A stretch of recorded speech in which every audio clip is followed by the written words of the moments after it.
We know that we've got some slightly unworkable attitudes to marriage. The divorce rate says it all, and that the problem lies around many of our excessive expectations. To try to counter these, there could be no better place to start than with our marriage vows, moments when we first declare before an audience the ideals that we would like to live by over a lifetime. In the interests of a saner, more realistic and more practical attitude to marriage, here are some suggestions for new kinds of marriage vows.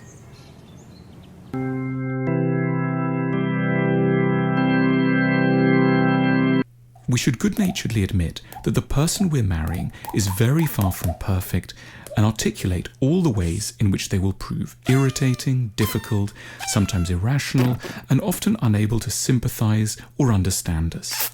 However, it's vital that we should interpret these flaws as unavoidable.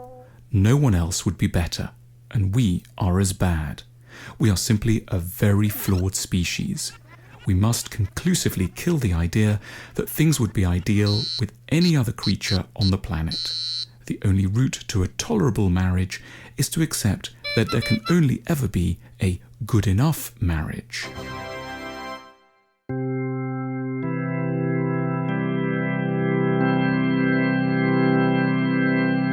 Love starts with the experience of being understood in a deeply supportive and uncommon way. They understand the lonely parts of you. You don't have to explain why you find a particular joke so funny. You hate the same people. They too want to try out a particular sexual scenario. This won't continue. We shouldn't blame our lovers for a dereliction of duty in failing to interpret and grasp our internal workings. They simply couldn't understand who we were and what we needed, which is wholly normal. No one properly understands and can therefore fully sympathize with anyone else.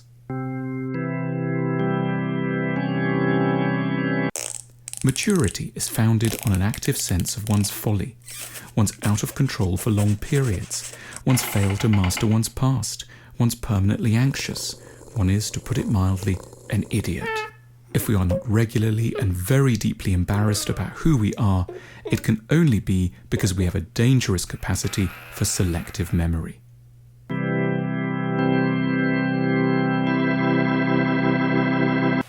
We start out knowing only about being loved, the way we were as a child. We want a recreation in adulthood of what it felt like to be ministered to and indulged. In a secret part of our minds, we picture someone who will understand our needs, bring us what we want, be immensely patient and sympathetic to us, and make it all better. This is, naturally, a disaster. For a marriage to work, we need to move firmly out of the child and into the parental position. We need to become someone who will be willing to subordinate their own demands and concerns to the needs of another.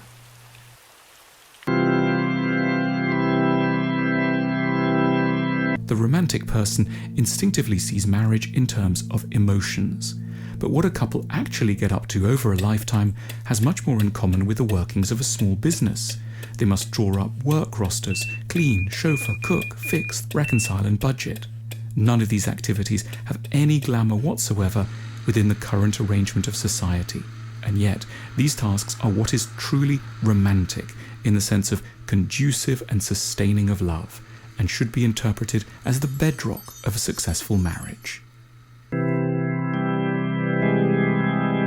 The romantic view expects that love and sex will be aligned, but in truth they won't stay so beyond a few months, or at best 1 or 2 years.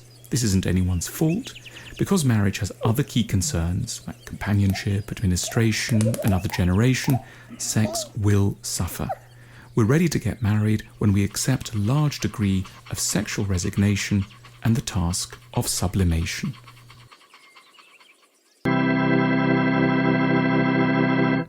The romantic view of marriage stresses that the right person means someone who shares our tastes, interests, and attitudes to life. But over an extended period of time, differences inevitably emerge.